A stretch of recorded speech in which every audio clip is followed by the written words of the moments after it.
हाँ, so number of signal जो हमें पीएमआर एनएमआर स्पेक्ट्रम में हमें ऑब्टेन होती हैं, उससे हमें क्या पता चलता है? Number of type of proton.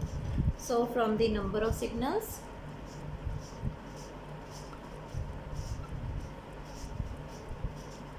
from the number of signals in the PMR, we get to know about the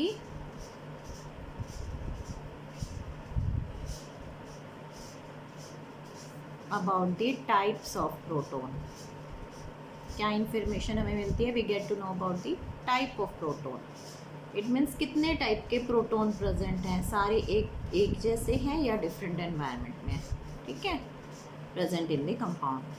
and similar इसी तरह by the position of signal, हम बात करते हैं नंबर ऑफ सिग्नल की थी, पोजीशन ऑफ सिग्नल, कहाँ पर पोजीशन आई है सिग्नल के स्पेक्ट्रम में? By the position of signal in the PMR we obtain it tells about the nature of proton.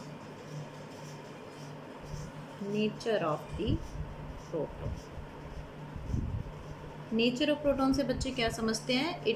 ये तो हमें बताता है टाइप ऑफ प्रोटॉन कितने हैं नंबर ऑफ सिग्नल से. पोजीशन, किस पोजीशन पे सिग्नल की एब्जॉर्प्शन हुई है वो हमें बताता है nature of proton. Nature of proton means कि जो हमारा प्रोटॉन है, अगर हमारा अलाइलिक प्रोटॉन है या प्राइमरी है, प्रोटॉन प्राइमरी है, सेकेंडरी कार्बन से अटैच्ड है, टर्शरी है, या फिर एरोमेटिक है, विनाइलिक प्रोटॉन है, ठीक है, एसिटिलिनिक है, भी एसिटिलिन वाला हमारे एसिटिलिनिक ग्रुप में है, हाइड्रोक्सिल है, अमीनो है, तो एटसेट्रा. हमारा नेचर कि प्रोटॉन कौन से हमारे फंक्शन ग्रुप से अटैच्ड है, हैलोजन से अटैच्ड है, सल्फर से अटैच्ड है, तो उसका नेचर बताएगा हमें position of signal. So this is about very important characteristics of the PMR spectrum, that from the PMR spectrum we can get this information easily by this. Now next we are talking about the next topic is very important, that is shielding and de-shielding effect. हम इसको ये भी बोल देते हैं shielding and de-shielding of the protons. Shielding and de-shielding of protons.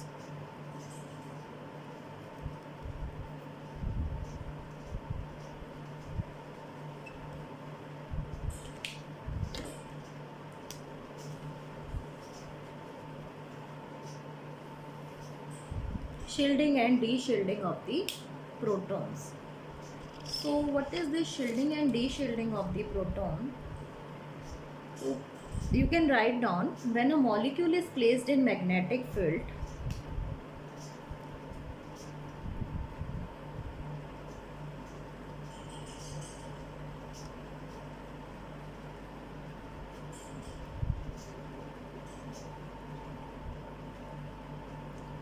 जब किसी molecule को हम मैग्नेटिक फील्ड में प्लेस कर देते हैं तो क्या होता है उससे?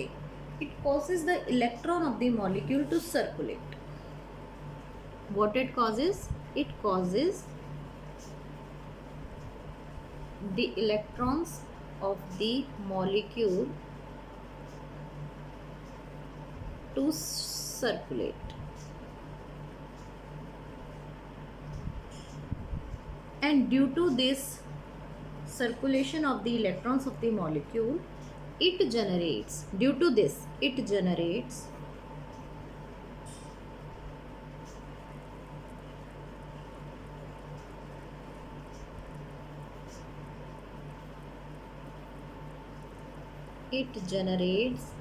a new magnetic field, जिसको हम कह देते हैं induced magnetic field. It generates a induced magnetic field inside the molecule.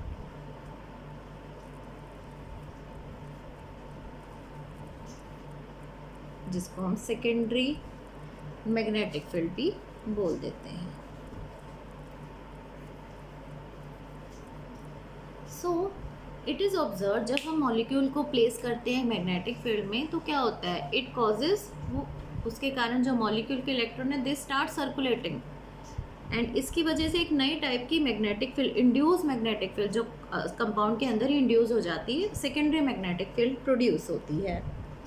And the circulation of the pi electron about the neighbouring nucleus generates a field which में either oppose और reinforce the applied field. सो ये जो process हो रहा है, जो हमारे electron है मॉलिक्यूल के सर्कुलेट होने स्टार्ट हो जाते हैं अगर हम मॉलिक्यूल को प्लेस करते हैं मैग्नेटिक फील्ड में, एक्सटर्नल मैग्नेटिक फील्ड में, तो जो सर्कुलेशन ऑफ इलेक्ट्रॉन्स है, पाई इलेक्ट्रॉन जो हैं मॉलिक्यूल के जो सर्कुलेट होते हैं, इस सर्कुलेशन के कारण जो पाई इलेक्ट्रॉन है या तो ये जो एक्सटर्नल मैग्नेटिक फील्ड है या तो इसको ये रीइंफोर्स करते हैं या फिर ये इसको क्या करते हैं, अपोज करने लग जाते हैं। तो दो पॉसिबिलिटी हो जाती हैं। जो पाई इलेक्ट्रॉन्स सर्कुलेट करते हैं, इंड्यूस मैग्नेटिक फील्ड प्रोड्यूस करते हैं, तो ये जो इंड्यूस मैग्नेटिक फील्ड और इंड्यूस करंट भी बोल देते हैं इसको, circulation of pi electron, it is also refer to induce current. जो मॉलिक्यूल के अंदर इंड्यूस होता है वो जो करंट है वो या तो क्या करता है, मैग्नेटिक फील्ड जो अप्लाई करी है उसको ये रीइंफोर्स करता है या फिर इसको ये अपोज करने लग जाता है। तो दो पॉसिबिलिटी हमारे पास इंट्रोड्यूस हो जाती हैं। सो हम इसको इस तरीके से समझ सकते हैं, इफ़ टू कंडीशन अराइजेस। अभी आपको डायग्रामेटिकली भी मैं समझाऊंगी, पहले आप ये जो पॉइंट्स हैं इनको नोट कर लीजिए। नेक्स्ट पॉइंट क्या आ जाएगा हमारा, द सर्कुलेशन।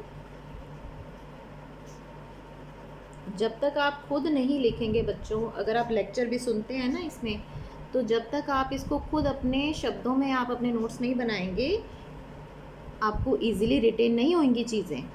ये बाद में सब ये साथ साथ जितना करवा रही हूँ इसको करते रहना, क्योंकि बाद में बहुत ज़्यादा हो जाता है, बच्चों को फिर कन्फ्यूज़न होती है। डेली का डेली आप बुक से पढ़ते रहो और इसके क्वेश्चनिंग भी सॉल्व करते रहो।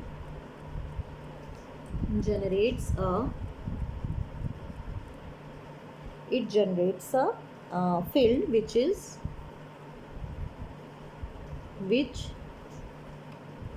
either may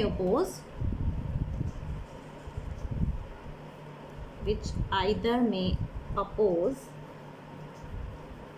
or reinforce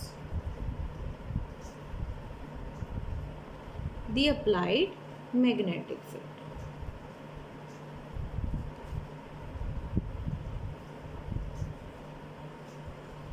So, जो circulation of pi electron about the neighbouring nuclei generates a field.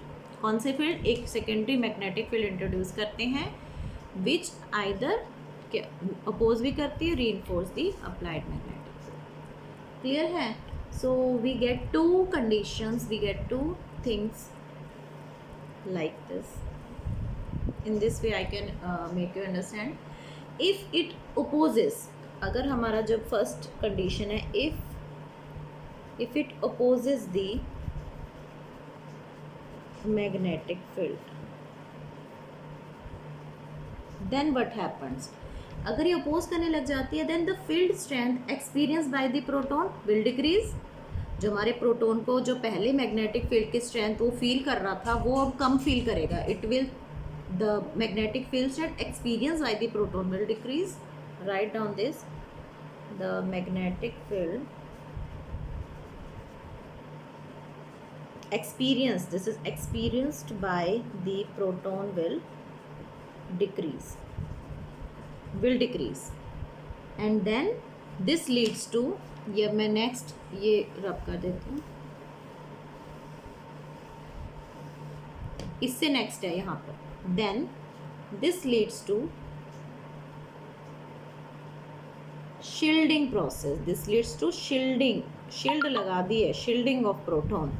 Like पहले तो प्रोटॉन बिल्कुल उसके आसपास कोई शील्ड नहीं थी और वो जो पहले मैग्नेटिक फील्ड की स्ट्रेंथ को फील कर रहा था, अब वो जो मैग्नेटिक फील्ड की स्ट्रेंथ थोड़ी सी कम हो गई है, तो हम कह सकते हैं that this leads to shielding of proton. अब प्रोटॉन हमारा फ्री नहीं है, इसके आसपास एक शील्ड, इसको इस तरीके से समझ सकते हैं, शील्डिंग हो रही है इसकी। क्लियर है? And this shielding of proton, now this, due to this shielding, now it will require, अब अब्जॉर्प्शन होने के लिए इसको ज़्यादा स्ट्रॉन्गर मैग्नेटिक फील्ड की रिक्वायरमेंट होगी। So it will need stronger magnetic field to produce the absorption. अब absorption होने के लिए पहले तो ईजिली अब्जॉर्ब हो जाता है, लेकिन अब due to the induce magnetic field in the molecule it opposes the magnetic field. अब यहाँ पर क्या होगा, इसको स्ट्रॉन्ग मैग्नेटिक फील्ड की रिक्वायरमेंट होगी अब्जॉर्प्शन फिनोमिना प्रोसेस होने के लिए। So now this is very important, now it will